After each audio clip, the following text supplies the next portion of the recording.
Orúkọ tèmi ni Akínwálé Ọlámídé. Mo jẹ́ akẹ́kọ̀ọ́ oní ìwé ìkarùn-ún ní ilé ẹ̀kọ́ Apẹ́lẹ́yìn Nursery and Primary School. Àwa ni aṣojú fún ilé ìwé Apẹ́lẹ́yìn Nursery and Primary School ní ibi ìdíje ìbéèrè àti ìdáhùn tí àwọn ẹgbẹ́ àbáláyé Nàìjíríà gbé kalẹ̀ lọ́dún yìí.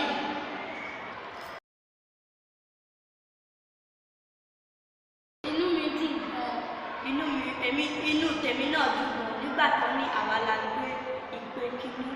Inú tèmi náà dùn gan nítorí pé Ọlọ́run gbé ìgbìyànjú aládé.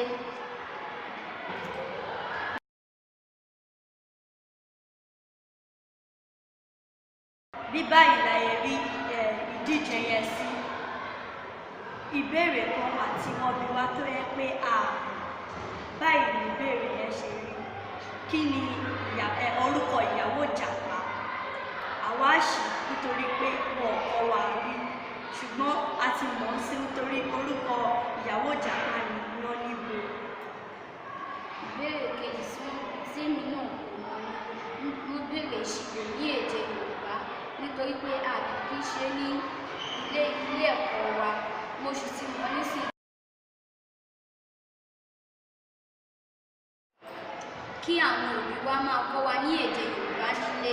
Nítorí àwọn òbí wa máa ń kọ́ wa ní èdè Yorùbá nílé, nítorí ẹ̀ la ṣe mọ̀ pé ìgbà òkè.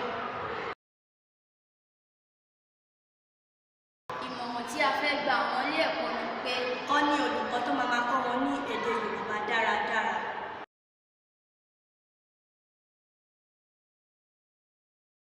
Ìmọ̀ràn tí mo fẹ́ gba ìjọba ni wípé kọ́ ran ẹgbẹ́ àgbáláyé Nàìjíríà lọ́wọ́ láti máa ṣe irú ìdíje yìí ní gbogbo ìgbà. ohun tí a fẹ́ sọ fún àwọn àgbáláyé Nàìjíríà ni pé ẹ ṣe gan, Ọlọ́run máa ràn yín lọ́wọ́, iléeṣẹ́ yín ò ní bàjẹ́, ọwọ́ yín á máa ròkè. Ẹ ṣeun. Ẹgbẹ́ àbáláyé Nàìjíríà, àṣà wa.